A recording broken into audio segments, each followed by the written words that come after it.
so lovely to see all of your faces and have you smiling back. I can see lots of you smiling at me. I do like it when you smile back at me. It does feel like you're here and you're engaging. So bless you all. We're going to light our candle, first of all. So if you have one, please go ahead and light it. It can be a candle on a phone. It can be an electric candle or a soya candle or whatever variety of candles you've got, scented, unscented. But it's a beautiful way just to take a moment and recognize the light that we see in each other, in our eyes, the light that we see in the candles, and knowing that that represents the light in all of us. So as we put our candles down somewhere safe, let's take a moment to honor the sacredness of this coming together that we share, the sacredness of coming together in spiritual unity, community, this unity family that is growing and expanding and blessing us as we show up today.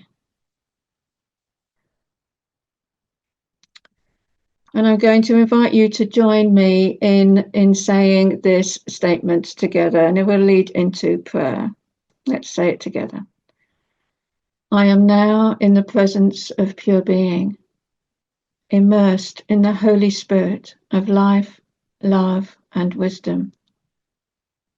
I acknowledge God's presence and power, which through divine wisdom within me erases my mortal limitations and brings forth the pure substance of love into our world according to God's perfect law. And know that this coming together blesses us today, uplifts our souls, reconnects us with each other, with the divine. And know that in this deepening connection, we are blessed and our world is blessed. If there is anyone you are holding in prayer or close to your heart right now, let's bring them to our attention and hold them close.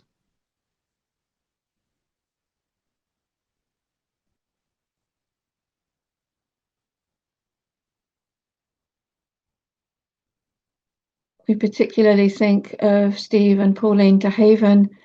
Steve, if you've met him, has made his transition recently, a beautiful soul. His wife Pauline, the children and the grandchildren and all who knew him, we hold in prayers of love and support and comfort at this time. And so we move into our daily word, and Sally has said yes to reading this for us today. So thank you, Sally, when you're ready. Our word today is cherish. And the affirmation, I cherish opportunities to share the love of God. It isn't the price of something that determines its value. It's how much it is cherished. It's not how something looks or what it costs that makes it beautiful. It is the love and wonder I feel that helps me cherish it. Just like the gifts I give, I imbue my relationships with love. I cherish those for whom I care deeply, and I want them to feel cherished by me. I hold the intention for love and connection that is at the heart of my every exchange.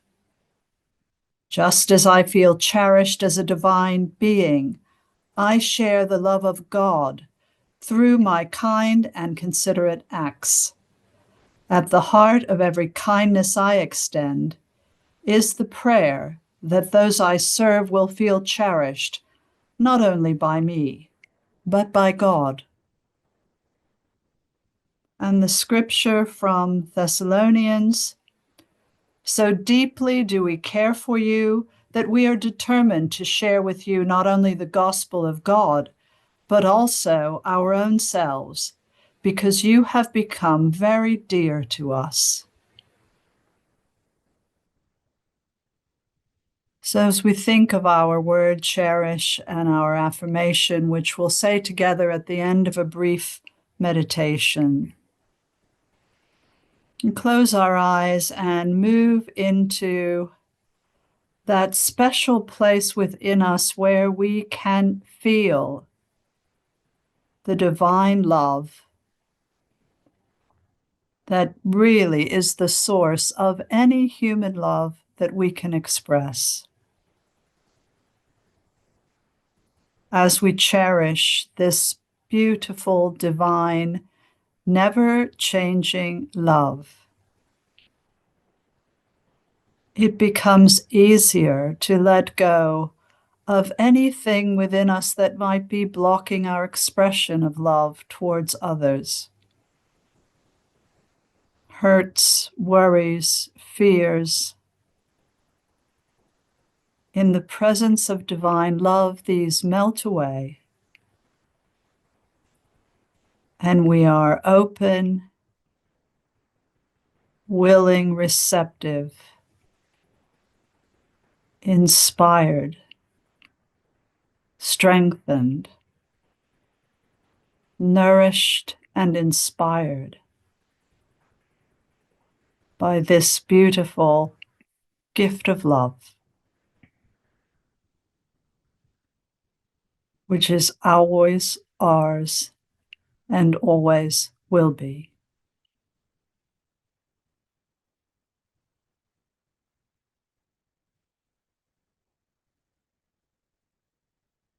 So let's say together the affirmation at the top of the page. Together, I cherish opportunities to share the love of God.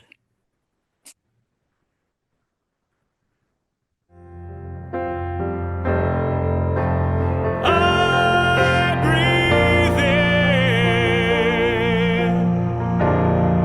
and I am filled with the Spirit. Oh, it is health to my body. It is peace to my mind. It is joy. It is joy. It is joy. Joy to my soul. And I breathe out my simple prayer. Thank you. And my breath becomes a song that was singing all along, that is singing everywhere.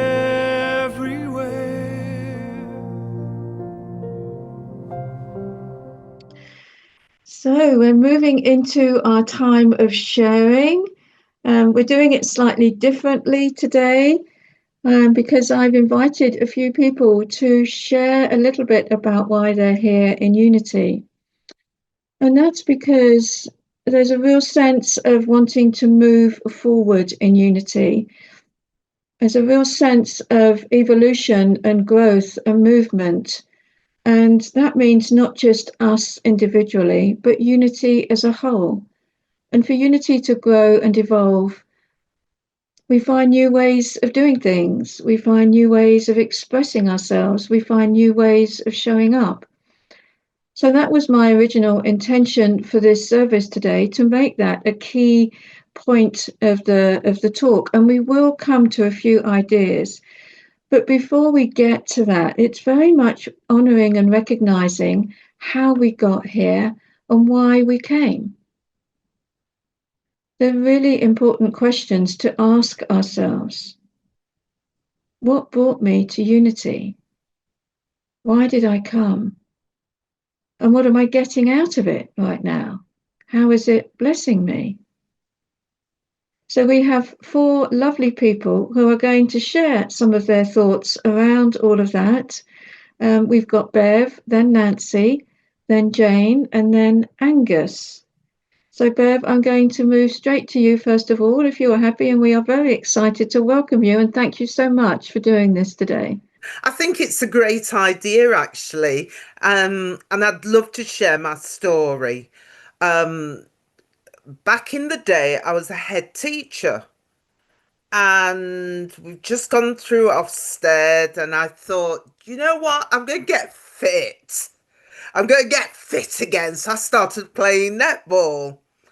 And a few months after I started playing netball again, I severed my tendon in my left leg, which meant I could have had an operation and be out for 6 weeks, or have not have an operation and be out for 6 months to 9 months. And because I do not like anything to do with medical procedures, I chose the latter. And so for 6 to 9 months, I spent at home. I couldn't go anywhere. I had a plaster cast all the way up to my very high, very high. I couldn't even move my leg. And then when you don't have anything else to do, what do? You get your laptop out, you start browsing for stuff. And because I really love prayer and meditation, I started to look up things. Prayer and meditation started off with Oprah Winfrey, some stuff she was doing. Then there was Marianne Williamson. And then I found this community called Unity. And it was Pauline Pipe. I started listening to her meditation, and she used to have on the internet, it was called Touching the Stillness, and I loved it. And I used to tune in every week. And then I wanted a little bit more. So I kept listening to Paulette and joining in with her prayer and meditation. And one day, actually, whilst wanting maybe more teaching and finding out a little bit more about Unity, she had a guest. And that guest was Tom Thorpe. And he mentioned the Butterworth Hour. And I thought, oh, let me listen to some of that and follow it up. And that's what I did. So, and I just loved it. I loved how he presented Eric Butterworth and his teachings, and I wanted more. So I had, look at this. This is really God. I had 6 to 9 months to immerse myself in the Unity way. I mean, this is just thrilling. And then as I was getting better, I thought there must be somewhere in Birmingham, because that's where my school was based, that I could find this organization. Surely it's not just American.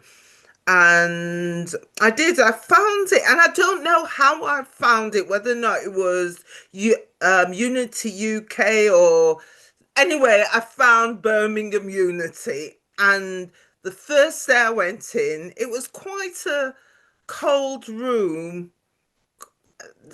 I don't know, it was kind of sterile room, but the people were so warm and welcoming.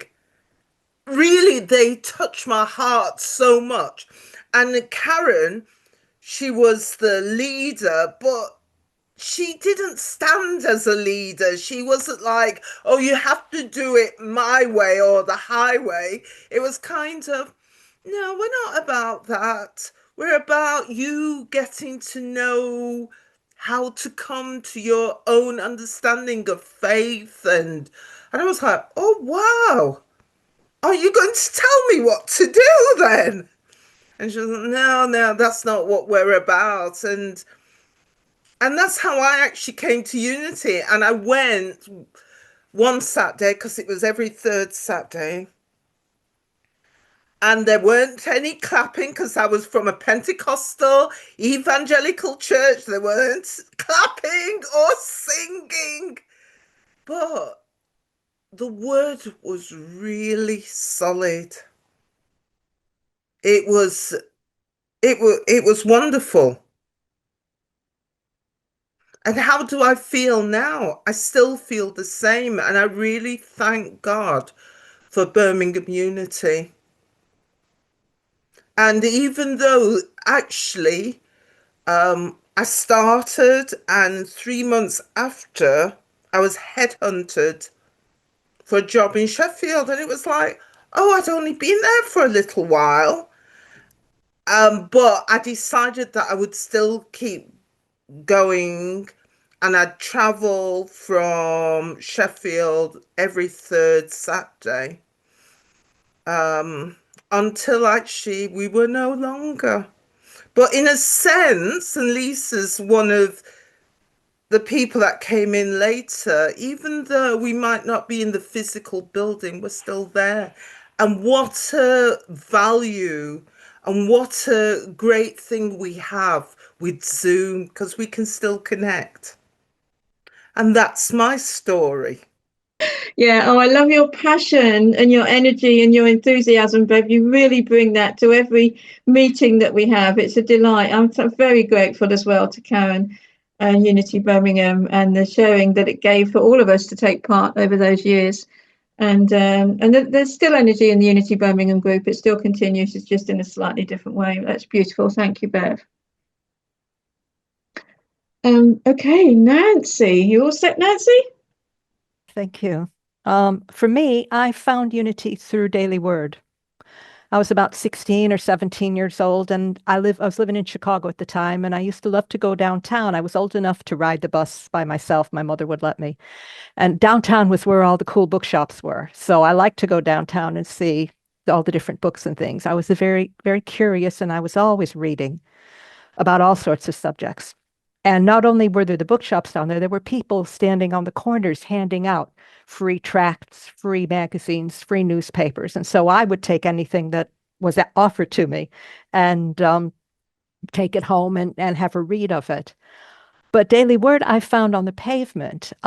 It was this little magazine on the pavement. And of course, I picked it up and I thought, well, this looks quite interesting. I'll have a look at it when I get home. So I put it in my pocket or my bag and took it home, but I didn't read it straight away. I don't know why, but the day that I did read it, I just opened it up at random. And I opened it up to a page, and this is my first Daily Word, was October the 4th, 1970. And the affirmation was, I am a child of God, filled with light. God loves me, and I know it. And when I read that, it just burst something inside of me, even now, all these years later, because it was so different to what I was taught. I was taught that I wasn't worthy. I was taught that I had to suffer in order for God to love me, and that clearly, as I was now, wasn't good enough. But this told me that I was, and it must have touched something inside of me that agreed with that. It was some kind of key that unlocked something inside of me. And then the affirmation, or not the affirmation, the Bible quote for that day is, arise, shine, for your light has come, and the glory of the Lord has risen upon you. And looking back, I think that must have been the moment for me to arise and start questioning the things that I had been told. And I can see now that that was the beginning of a wonderful but not totally comfortable journey for me, discovering my spirituality, discovering what was my relationship to God, discovering, because I always had, when I was a very devout Catholic, I used to go to church, I used to go to all the services.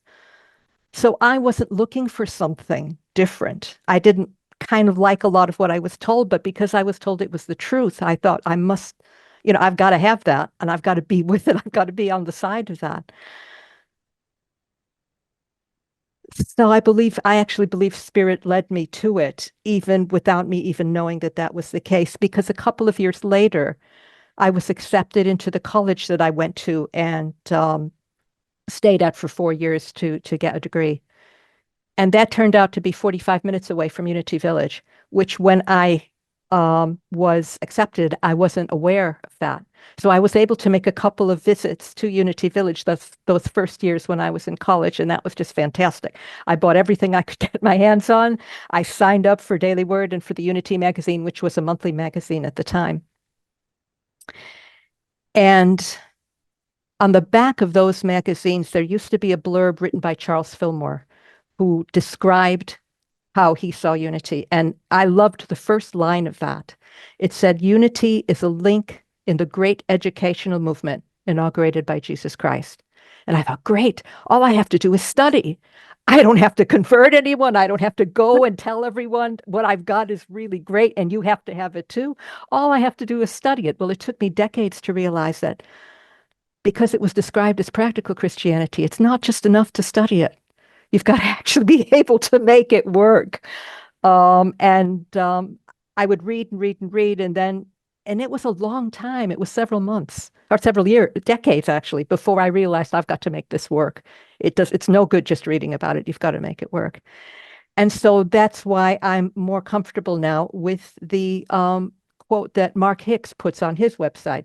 And he calls that now Fillmore Faith, which used to be known as Truth Unity. And he writes, "Unity is a practical, positive, and progressive approach to Christianity based on the teachings of Jesus and the power of prayer." And that is the support that allows me to meet the experiences of the world that we're in right now, trying to find the truth beyond the appearances of what I'm seeing in front of me, because that's really important to me. And there were a lot of authors I fell in love with, Unity authors, a lot of music that I love as well. And anyone who's heard me talk recently will probably have heard me mention one of my favorite Unity ministers, who was Ed Townley. And he would write about the hero's journey. And that's what I have had. This has been what I've just described to you, my hero's journey. Thank you, Nancy. Thank you, Nancy. So let's move on. And this is a welcome back to Jane. Jane has come back into the office and is working with us. And I thought it'd be a real opportunity to welcome back Jane to those of you that have met her and to those of you that don't know her, a chance to get to know her. So thank you, Jane.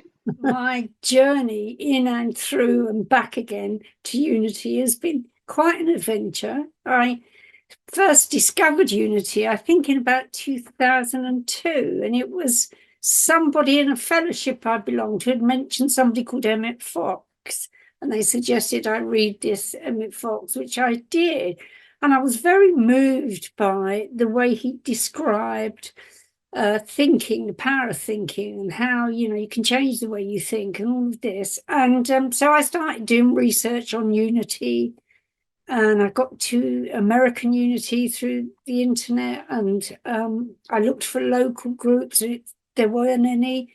And then I was led to Maidenhead, where I met Doreen, and all those people were there at the time. And I started going to their monthly service, and I started, like Nancy, one of my heroes is Butterworth, and I read Discover the Power Within You, and so I was privileged to work there about 10 years, I think, with Kimerie, and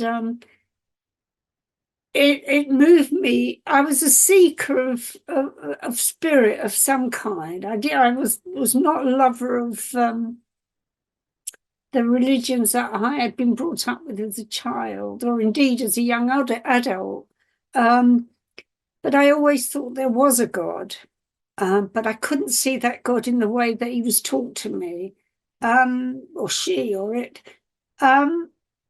So I learned a relationship with God through Unity. And through that, I found some peace of mind. And part of my history, after I've been there a few years, I started to think about something that I'd been emotionally attached to since I was about 8 or 9, and that was Judaism. I was brought up in an area in London that had received an awful lot of Jews escaping from the Holocaust, and I was fascinated by this, absolutely fascinated. I used to go to Whitechapel and the bagel shop and just watch them. Odd. and I started reading about the Holocaust, and I've just found an emotional attachment there. It was something that I can't explain, but it attached me to that, not the horror necessarily, but the people. And after a few years in Unity, I just felt something moving me again, and I thought that I would study the Old Testament, as you call it, and I went to the London School of the London Theology School, and started reading it and writing about it. It was so boring, and I thought, this cannot be boring. This thing changed Western civilization. So I thought, I'm going to go to the source, what I saw as the real source of it, which was the Hebrew Bible. So I did a year's course at the London School of Jewish Studies. And it was while I was doing some work on Kings, 2 Kings, I think, I suddenly thought, I need to convert. And it really did come over me that strongly. And so I went about it. And I cut my ties with Unity, and I did it too abruptly, for which I'll be eternally sorry.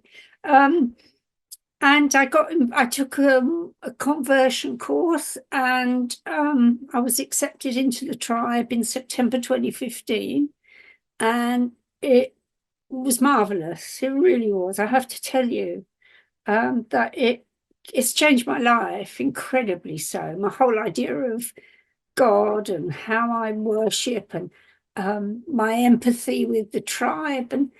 But I have to say, if it hadn't have been for Unity, I know without a shadow of a doubt, I'd never have gone to Judaism. So I am eternally grateful to Unity. And I never really forgot its teachings, and they blend well with me, with my Judaism. Obviously, I had to do a lot of soul work about the figure of Jesus Christ, and that was hard letting go, but I did, and it's fine.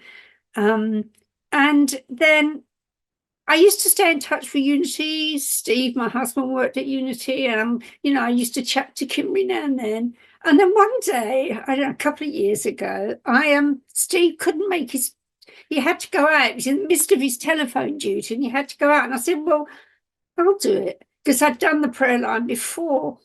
And that was it. All of a sudden, I thought, oh my goodness me. And it just felt so right for me to be answering the phone.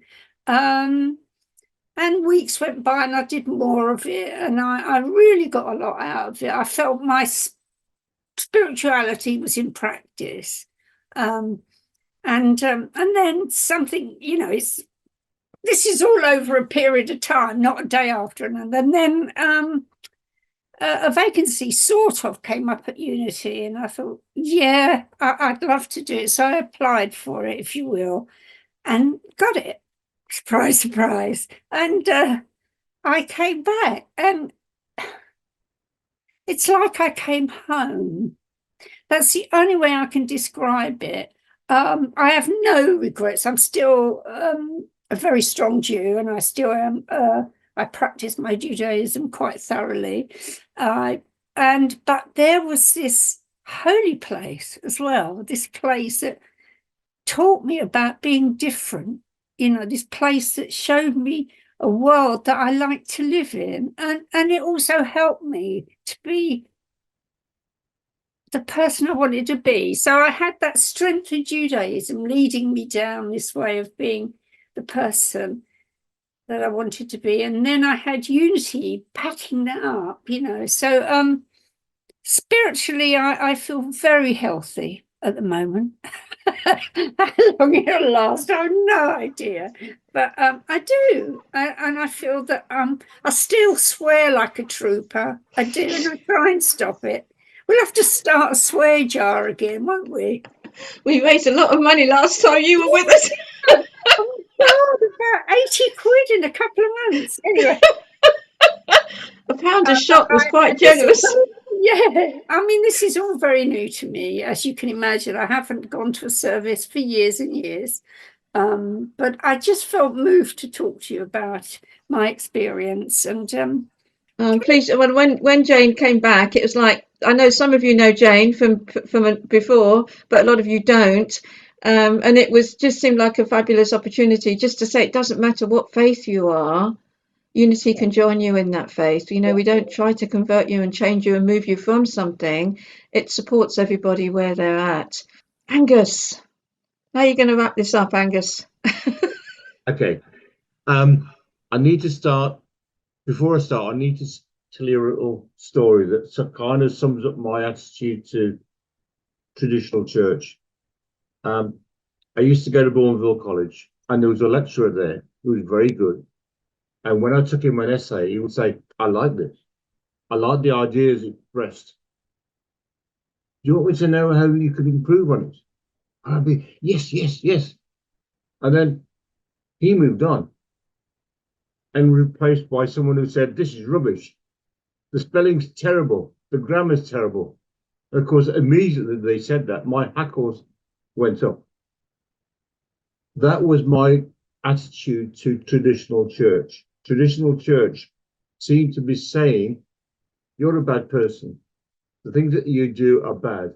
Even go as far as to say you're even evil for some of the things. So, for me, Unity represents the good college professor, right? Who says, "I like this, and now I'll tell you how you can improve."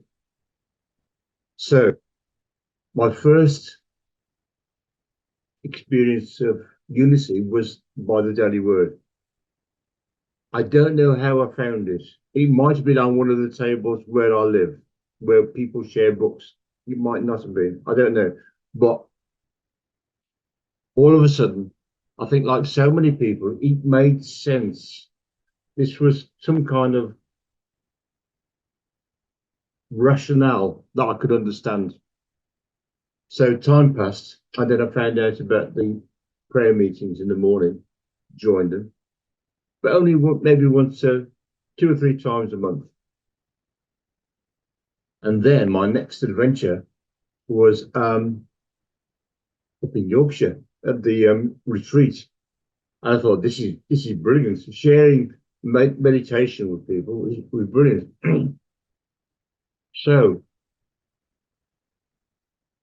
when Kimerie asked me to speak, I'd recently had something published in the Daily Word, and I wasn't too sure what I could add to that. And then it was Lorna who talked about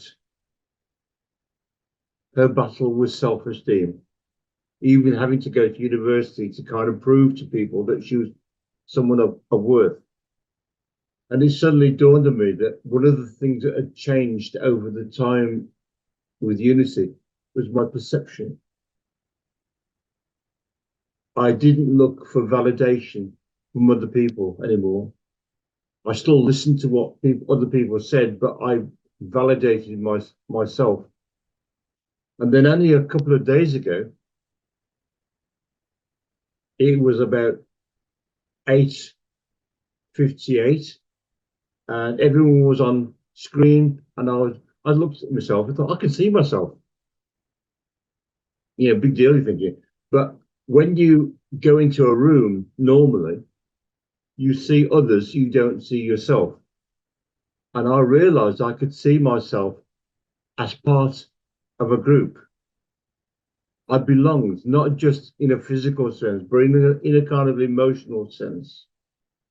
So what's happened since I joined Unity has been a slow change in perception from the external to the internal, and to also to recognize that, as Jesus said, the Father and I are one, that I am one with the whole, but it is a journey, and I am still on that journey, and sometimes I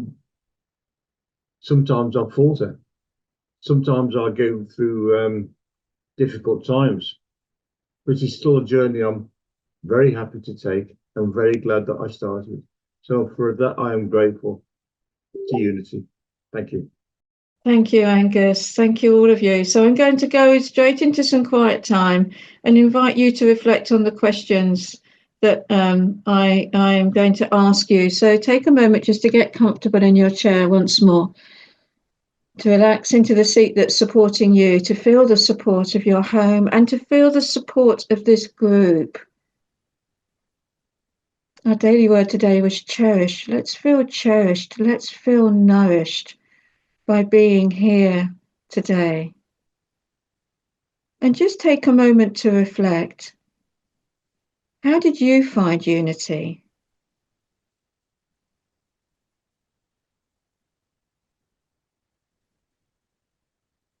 What brought you here to this point today?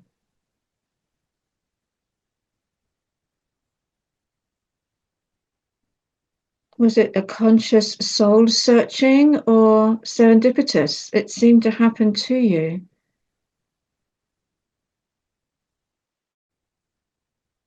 Either way, have no doubt you were soul-led and spirit-led.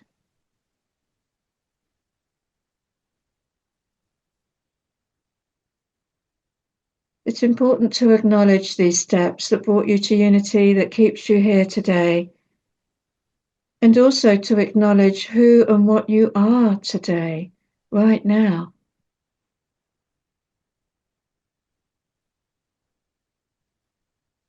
It's not always an easy journey, but each step was relevant, important, required, and brought us to this point in time.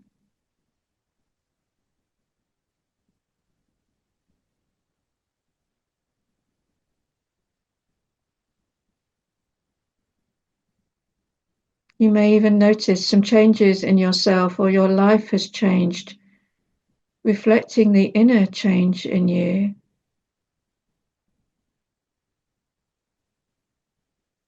You may not feel you have changed, but I would invite you to know that at some level you have.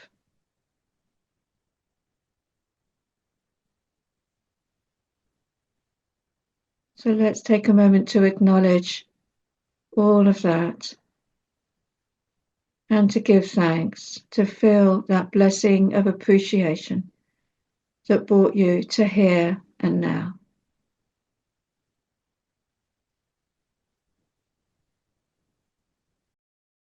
Let us speak the love offering blessing together.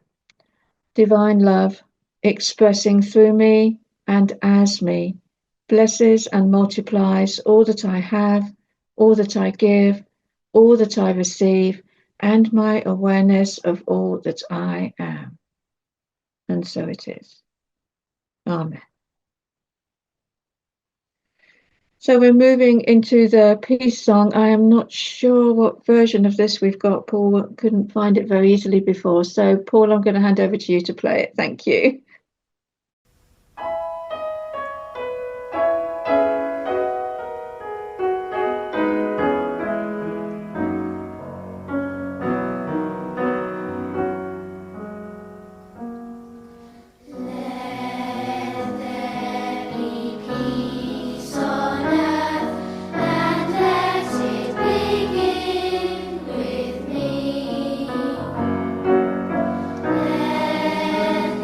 Let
Let's speak the perfect protection together.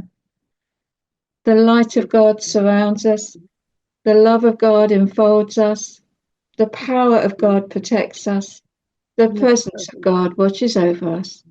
Wherever we are, God is. And so it is. Amen.